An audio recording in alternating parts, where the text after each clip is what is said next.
Hello guys, and welcome to another episode of My Cars. We are now at episode number 7, and today we're going to talk about my dirt cheap E34 520. But before we begin, remember to subscribe and smash that notification bell and like the video if you do enjoy this video. At the time, I think it was 2016 and the winter season was just about to begin. And I had my E46 320 diesel back at that time, and I saw this E34 pop up online. And I immediately called the owner and said, I am coming to you tonight and I want to see this car. And when I saw it, that was the same night it came out. I think the ad had been live for like 2-3 hours or something. I knew that a cheap E34, and it looked kind of in a okay condition, and it was MOT'd for I think 1 year or something like that. So it was road legal, you could drive it over the winter, so I thought, well, this could maybe be my winter beater for the season. So we went on a 2-hour drive, and I think, without exaggerating, I think he actually got like 4 or 5 calls when I was there, people wanting to buy it, and he was like in the phone saying, oh, there's a guy here, I think he will pick up the car. And I was like, yeah, I will pick up that car. And I don't know how, but I'm cheap, so even though it was dirt cheap, I did actually make him an offer on 650 euros instead of 800, and he accepted that, and I said that you will not hear from me again and I will just take the car as is. I understand it's an old car. So this was a 94 model, and it was kind of a dark blue color. I think it looked really cool. It had a little bit above 200,000 kilometers on the clock.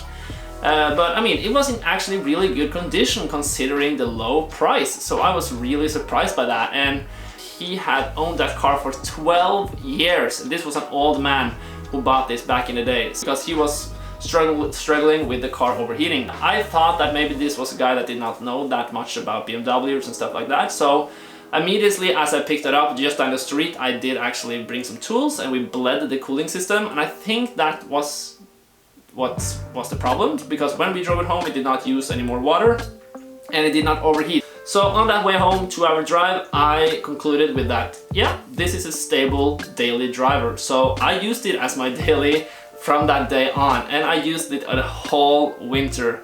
And I did some light modifications to it. I did tint the fog lights, I did tint the taillights, actually the orange taillights turn signals in the back, I did tint those red, and I thought that was kind of cool. And I did also mount some 16-inch Rondell wheels on it for the winter tires, of course. And yeah, I did some like small modifications here and there. I did buy a lip on eBay on the front bumper, and I think I made it look really cool, so I was quite happy about that. And I think the car was in really good condition as well, so I was really happy about that car. I thought it was so comfortable to drive. It was open diff, so not the best in the winter, but I mean, even though it did drift really good in the snow, it was leaking a little bit of oil from the valve cover gasket. I did try to swap that out actually, and that was the first time I've done anything like that, and I forgot to tighten the bolt in the correct order. You're supposed to tighten the bolts in a very particular way, and I did not do that. So I remember the next day when I drove, I was like, is it smelling oil in here? And there was smoking from the engine and there was oil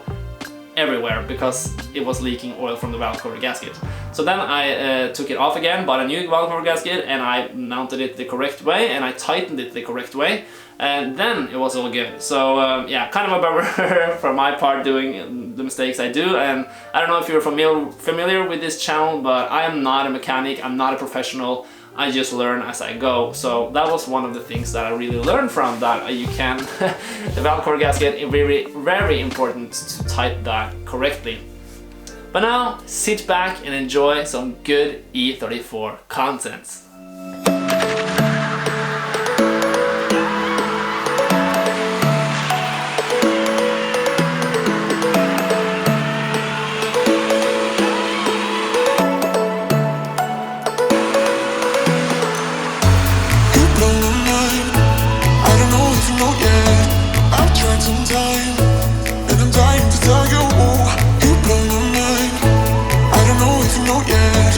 I've realized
towards the end of that ownership, I did take it for a long road trip to actually pick up my next car, and that next car is actually the beginning of Fare films. That is quite interesting, and I have a lot more footage on my next car, so I hope you're excited on that episode number 8, when we actually begin on the story of what you may have been seeing from before, because some of you are OGs, some of you are not, but this is the reason why I'm making these kind of episodes, so you can get to know me better and know the story of what kind of cars and what kind of experience I have.